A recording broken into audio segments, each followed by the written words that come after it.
morning workout.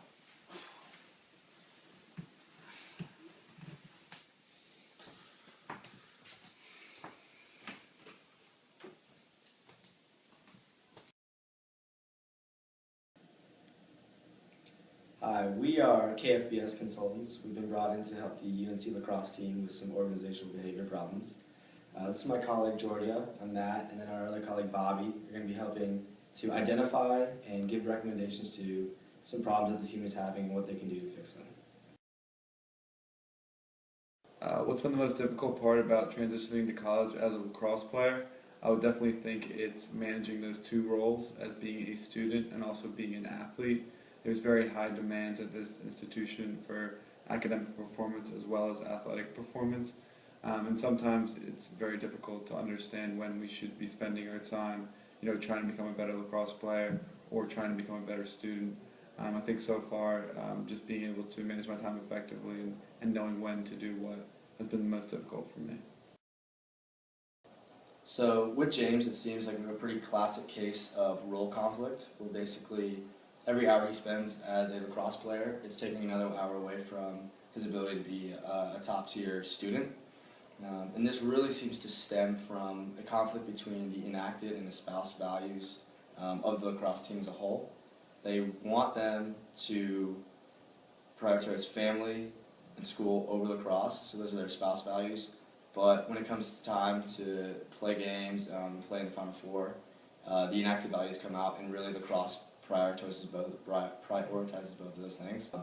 So one thing we think we can do to combat this is to instill a mentorship program where we pair incoming freshmen with upperclassmen to help them manage their time, understand how to use their time efficiently, and manage coaches' expectations.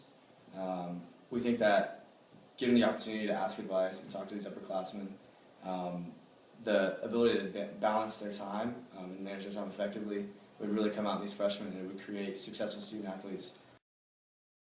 What's been the biggest hassle for me so far over my 4 years as a lacrosse player at UNC? I'd definitely say it's the rigid schedule of the lacrosse program. Sometimes these coaches are not very understanding to other things that we have going on in terms of classes and extracurricular activities. So definitely, over my 4 years, I think it's been very difficult to, manage my schedule, because sometimes, I have a lot of downtime, and it'd be a lot more convenient to do things, at separate times. So I think the rigidity of the program is something that's been a big hassle. So with Bobby, we see that there are some issues in the job design of being a lacrosse student at UNC. We think that there's an issue with the autonomy on the team, especially the responsibility of being a student athlete, balancing students, the academics with the athletics. We recommend that you offer some flexible times from the workout throughout the day, so 7, noon, and 5 p.m.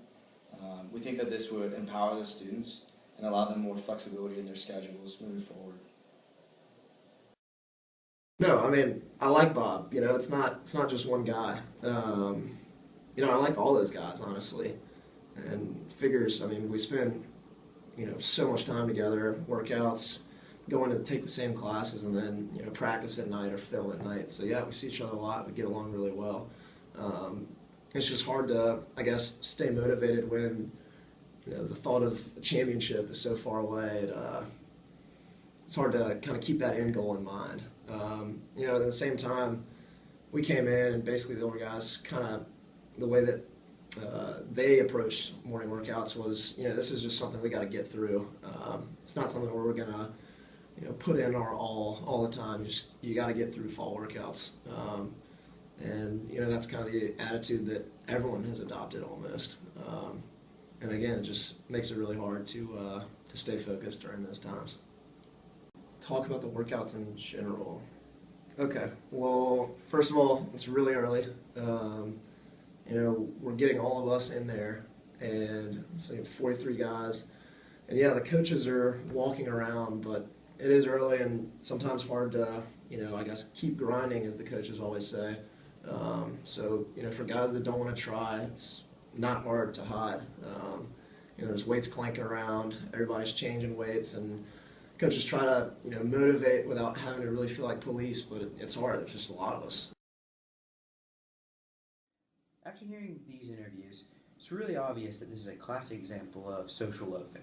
Social loafing is a psychological phenomenon that affects team development. It's when individual team members choose to exert less effort than they would if it was an individual task. This really occurs when people believe that their efforts will go unnoticed. According to a study of our colleagues at Agder University College in Norway, social loafing is a product of one, high social cohesion, which is exhibited by the lacrosse team because they get along so well. Two, low task cohesion, which is exhibited because the championship is so far away in these early months it's hard to motivate its players. And lastly, the prevalence of low social norms, which is also evident in the weight room and the lifting activities of the team. All right, we have 3 strategies that will help both increase weight room productivity and help eliminate social loafing. First, break up the team into smaller subgroups. Secondly, include a senior that will be in each one of these subgroups that will provide leadership to all the younger players. Lastly, set concrete developmental goals for each player to increase accountability for each person and to make sure that they are constantly working day by day to improve their strength and agility.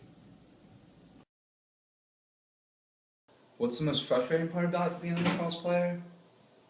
Well, since I've stepped on campus my freshman year 3 years ago, I've done everything as far as what the coaches have asked. From practice, workouts, film, I come with a focused attitude and bring some positive energy, but I still don't get on the field.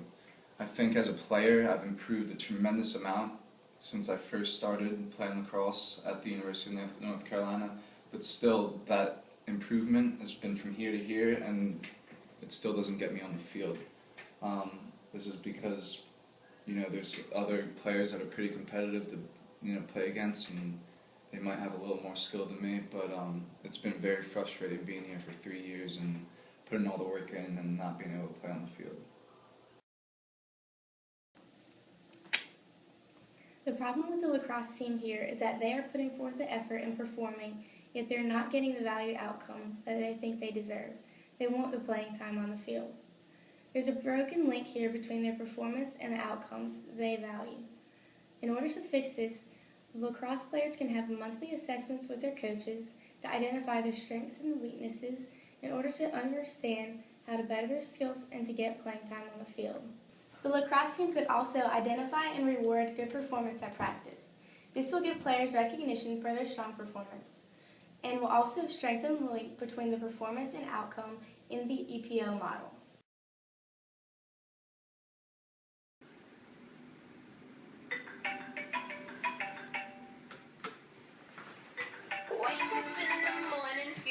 Woo! Ready to go.